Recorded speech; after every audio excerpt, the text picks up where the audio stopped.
Hello, awesome students. Good day. Today, we will be discuss about food service system and quality food production. But before we will proceed to our discussion, let me read our learning outcomes. So, at the end of 1 hour, the students are expected to first identify and discuss the different elements of a service system. Second, create a diagram that shows the connection of the different elements of a food service system. And lastly, at least 90% of the students will be able to value the importance of having the knowledge on food service system on one's future career. So, when you hear the word food service system, what comes first on your mind? Someone might say it's all about the process in making food or it's all about food. But food service system means that it is made up of interrelated activities and resources grouped together to accomplish the aim of providing high-quality meals. By the word meal, we do not simply refer to the actual food and beverages that the guest would consume, but also other aspects of the dining experience to include timing, hospitality, value, ambience, and courtesy. So when we say food service system, it's not all about the food and beverages that the guest would consume, but it is also the other aspect on guest dining experience. So later on, we will be discuss the 6 elements of food service system, which are the external environment, the food service input, the transformation process, the food service output, the communication, feedback and control system, and lastly, the work system.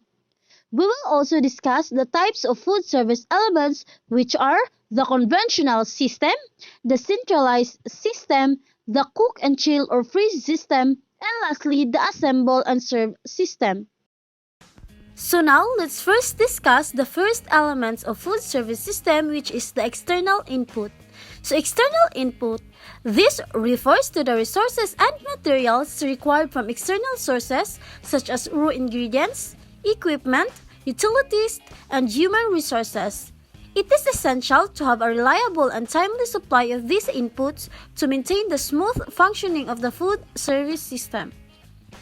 So the second element of food service system is food service input. So this element involves the planning and procurement of food products, ingredients, and supplies needed for food preparation. It includes factors like menu planning, sourcing quality ingredients, inventory management, and supplier relationship. Next elements of food service system is the transformation process. So this element involves the preparation, cooking, and assembly of food items. It encompasses various activities such as food production, portioning, cooking techniques, food safety measures, and quality control. So a well-designed transformation process ensures the consistency in food. Next is food service output. So this element relates to the final food products or meals that are served to customers. It includes factors like plating, garnishing, portion control, and presentation. So the quality and appeal of the food service output greatly influence the customer satisfaction and the loyalty of the customers. So, next element is communication. So effective communication is vital in a food service system. It involves clear and efficient exchange of information between various stakeholders including managers, chefs, servers, and customers.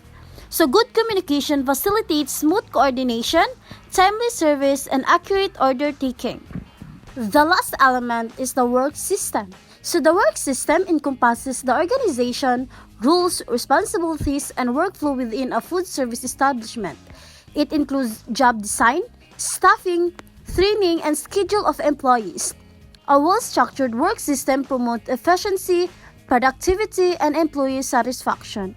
So now let's proceed to types of food service system. So the first food service system is the centralized system. So in this system, the food production is centralized and prepared in a central kitchen or commissary. So the food is then transported to satellite location for service. It offers benefits like centralized purchasing, standardized recipes, portion control, and economics of scale. However, there may be challenges related to food quality, temperature control, and maintaining consistency across locations.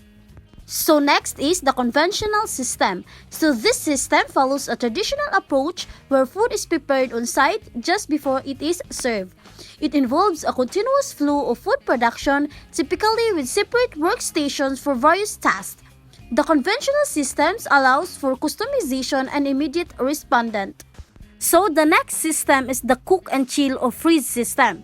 So this system involves preparing food in advance, rapidly chilling or freezing it, and then reheating it before service.